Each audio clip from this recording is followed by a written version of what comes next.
Kali ini kita bakal nonton sebuah film lawas dari tahun 2002 yang berjudul Sekretari. Sesuai judulnya, film ini bercerita tentang bagaimana liar dan menariknya hubungan pekerjaan seorang sekretaris sama bosnya. Dari bekerja di kantor sampai digenjot di kasur. Seperti biasa, gue mau ingetin ke kalian nih ya, kalau narasi dan alur cerita dari film ini hanyalah untuk hiburan semata. Cocok banget buat temenin waktu gabut kalian atau waktu senggang kalian. Jadi, langsung aja deh yuk kita tonton filmnya. Jadi, tokoh utama kita di film ini adalah seorang wanita cantik yang pada zamannya bernama Lee Holloway. Yang kedepannya bakal lebih sering gue sebut Lee aja ya. Nah, si Lee ini terlahir dari sebuah keluarga yang lumayan wadaw. Bapaknya dia nih doyan mabok dan ibunya surat tentu menjadi amukan dari bapaknya. Hal-hal yang seperti inilah yang membentuk kepribadian Lee yang suka menyiksa dirinya saat ia tertekan, cuy. Singkat cerita, Lee sudah mulai beranjak dewasa. Sebagaimana mestinya, ia pun mulai mencari pekerjaan sesuai dengan keahliannya. Kali ini, karakter kita jago mengetik, jadi dia pun melamar pekerjaan menjadi seorang sekretaris, yang dimana dia lihat pekerjaan ini di sebuah koran. Hujan lebat dan deras tidak menghalangi tekad Lee untuk datang dan mencari pekerjaan. Dan pas dia masuk, ya ampun, kantor ini bak kapal pecah cuy. Dokumen berserakan di mana-mana dan inilah bosnya Lee, yaitu Edward Grey. Seorang pengacara yang sepertinya agak bermasalah nih hidupnya ya. Singkat cerita, terjadilah sebuah interview antara Lee sama Edward, di mana Lee ini masih pakai jas hujan cuy. Ya, singkat cerita, Lee pun diterima menjadi sekretarisnya Edward, dan dia pun langsung tuh disuruh kerja bikin kopi.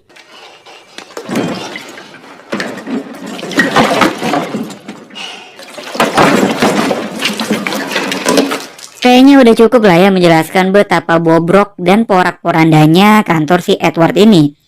Tapi, perlahan-lahan kehadiran Lee ternyata membawa perubahan pada kantornya Edward. Dia mulai beresin tuh dokumen-dokumen, Edward pun mulai tertata lah kehidupannya karena bantuannya si Lee. Namun, diam-diam si Edward ini ternyata memendam sebuah hasrat yang sangat liar pada Lee. Edward pun sangat memperhatikan detail-detail kecil pada karyawan barunya ini. Ya, sebagai atasan yang baik, Edward pun memberikan sebuah training lah pada Lee bagaimana nih menjadi seorang sekretaris yang baik dan benar. Walaupun memang aksi mereka berdua nih asli intim banget cuy.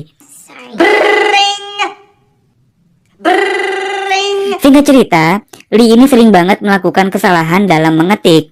Dan sampailah Edward ini marah dan langsung tuh dia gerebek si Lee dengan sangat marah. Nah, tapi selanjutnya Edward malah ngajak Lee untuk masuk ke ruangannya dan menyuruh dia untuk bacain tuh surat yang udah dia bikin sambil nungging dengan sudut ya 90 derajat lah. Mr. Garvey, I'm grateful to you for referring. Sambil dibaca, Edward pun dengan santainya menepok Lee berkali-kali. Ajaibnya, Lee malah merasa keenakan dengan sensasi tepokan yang dilakukan si Edward ini cuy. Nah, ternyata dari adegan tepok-menepok ini, Lee mulai merasakan sesuatu nih di dalam dirinya yang membuat dia nih menjadi membayangkan dan berimajinasi tentang bosnya sendiri, yaitu si Edward cuy. Mereka pun sering telepon-teleponan di rumah, bahkan Lee pun merasa gatel dan ya mau nggak mau dia garuk tuh sambil dengan muka yang meremelek sambil membayangkan bosnya si Edward. Selanjutnya Lee pun mulai makin memancing si bosnya ini untuk melakukan tepokan lagi. Namun tampaknya Edward sendiri agak takut-takut nih ya. Nah, di tengah kenikmatan fantasi dan imajinasinya Lee, tiba-tiba bapaknya dia yang doyan mabok itu tertabrak mobil, lalu masuk rumah sakit kan tuh. Hal ini membuat Lee melakukan aksi nekat dengan datang ke rumahnya Edward di tengah malam. Ya, dia berharap mendapatkan sebuah tepokan. Namun sayang, si Edward tampaknya berubah malam ini dan juga hari-hari berikutnya. Sudah tentu hal ini membuat Lee semakin frustasi karena dia udah terlanjur enak nih sama tepokannya Edward, dan sekarang Edward berubah banget gitu kan. Makanya Lee ini ngelakuin berbagai cara cuy buat menarik perhatiannya Edward lagi. Bahkan imajinasinya si Lee ini sampai merusak hubungannya dia sama cowoknya.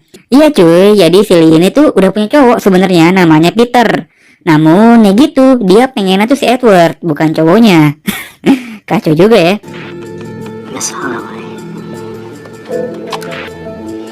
Yes, Mr. Gray. Come into my office. Sampailah pada suatu hari, Edward ini memanggil Lee buat ke ruangannya. Seneng banget dong si Lee ini. Wah, bakal ditepok nih katanya dia kan. Nyampe di ruangannya Edward, Lee ini disuruh nungging dan diangkat tuh roknya. Kaget dong, iyalah. Tapi ternyata bukannya digenjot, si Edward malah mengeluarkan pedangnya dan dikocok tuh selama 18 detik. Lalu keluar tuh cairan masa depannya. Di sini Lee agak kecewa sebenarnya. Dia kira bakal ditepok gitu kan atau digenjot. Tahu-tahunya ya gitu doang. Ya, karena kurang puas, Lee pun langsung ke kamar mandi. Niatnya sih cuma mau benerin roknya doang gitu kan, yang agak ngangkat dikit. Taunya dia lanjut menggaruk dan meraba bagian dirinya yang gatel cuy. Di sebelahnya sih ada karyawan, tapi ya bodo amat lah, orang gatel masa ditahan ya kan. Ya begitulah karakter kita ini cuy. Pada akhirnya Edward ternyata sadar bahwa hubungan dia sama Lee ini tuh udah jauh lah dari sekedar karyawan dengan bos. Makanya Edward ini langsung membakar dan merusak semua barang-barang yang berhubungan sama Lee. Puncaknya, Edward pun beradu argumen lah sama Lee bahwa ini tuh nggak bener. Seharusnya Lee ini kerja sebagai sekretaris, bukannya ditepok, gitu kan? Time out. Time out. You're fired. You're fired. You're fired. Now, Lee, get out. Semua ini akhirnya berujung pada pemecatan Lee oleh Edward. Lee tentu tidak terima dong, karena sebenarnya dia ini tuh demen banget sama Edward. Namun kali ini Edward masih berpegang teguh pada norma-norma yang berlaku di negara Zimbabwe. Dengan terpaksa nih, dia beresin tuh barang-barangnya sambil menahan air mata yang mau bercucuran. Ya, walau pada akhirnya di luar kantor dia pun menangis sejadi-jadinya. Lalu ia lanjutkan lagi berenang di kolam rumahnya. Sebenarnya sama si Edward, dia ini tuh dikasih pesangon sekitar 10 juta lah. Tapi ya apalah arti 10 juta kalau nggak bisa mendapatkan Edward. Makanya dari berikutnya Lee pun banyak menghabiskan waktu mengambang di kolam renang dan melakukan aktivitas-aktivitas yang sangat random. Dan sangat ajaibnya, dia pun memutuskan tunangan sama pacarnya dan masuk ke hubungan yang lebih serius. Lalu dia sadar kalau yang sebenarnya dia pengen tuh bukan pacarnya, melainkan si Edward. Makanya Lee ini lari terbirit-birit pakai gaun tuh ke kantornya Edward. Untung deket nih ya kantornya. Dia langsung masuk ke ruangannya Edward dan langsung dia bilang perasaannya dia sama Edward. Lee, you should not be here. I love you. Tapi gue gak ngerti lah sama Edward ini. Dia masih aja tuh jual mahal sama Lee. Lee pun disuruh duduk dengan nempelin tangannya tuh di atas meja. Dan si Edward pun pergi ninggalin Lee dari siang sampai malam cuy. Gila. Lebih gokilnya lagi, Edward ini nelpon pacarnya Lee dan ngasih tahu kalau si Lee ini tuh udah di kantor. Singkat cerita, datang tuh cowoknya buat jemput si Lee. Tapi responnya Lee di luar dugaan cuy. Pacarnya malah diusir dong. I don't want you. Get out. Wah, ternyata Edward ini bener-bener cuy. Jadi si Lee ini tuh dibiarin aja tuh duduk di kursi sampai berhari-hari. Makanya semua keluarganya Lee tuh datang dan membujuk Lee buat udah deh nggak usah kayak begini. Bahkan sampai ada pendeta cuy, kali-kali si Lee ini tuh kerasukan roh jahat gitu kan. Sedangkan si Edward ya masih asik aja tuh olahraga di rumahnya. Aduh, yang gue bingung ya, kenapa mereka nggak langsung gerebek aja tuh rumahnya si Edward ya? Ya seperti di negara kita.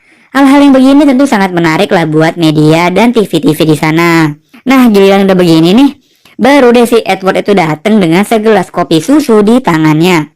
Dia santai banget tuh datang dan masuk menjemput Lee yang masih di dalam kantor. Lalu digendong tuh si Lee dibawa ke lantai atas terus digenjot deh tuh semalaman. Wah, lemes-lemes tuh. Ya film ini pun berakhir sangat bahagia. Akhirnya Edward sama Lee akhirnya menikah tuh. Tinggal satu atap, satu kasur. Nah pas sudah nikah, Edward ini untungnya menjadi suami yang sangat baik dan sayang sama istrinya. Jadi ini juga yang menjadi akhir yang bahagia lah buat Lee yang semasa hidupnya ini penuh siksa dan penuh tekanan dari keluarganya. Oke cuy, Ini dia akhir dari film kita kali ini yang berjudul Sekretari, rilis tahun 2002. Film jadul sih memang, tapi film jadul itu kan mempunyai makna dan cerita yang dalam banget ya. Jadi punya daya tarik tersendiri lah buat kita bahas dan kita tonton untuk lebih jauh. Kalau menurut kalian sendiri, film kita kali ini gimana? Tulis di kolom komentar ya. Kalau kalian memang suka dengan konten-konten seperti ini, nggak ada salahnya buat subscribe supaya nggak ketinggalan video menarik lainnya dari gue. Makasih yang udah nonton sampai habis. Gue cabut dan bye-bye.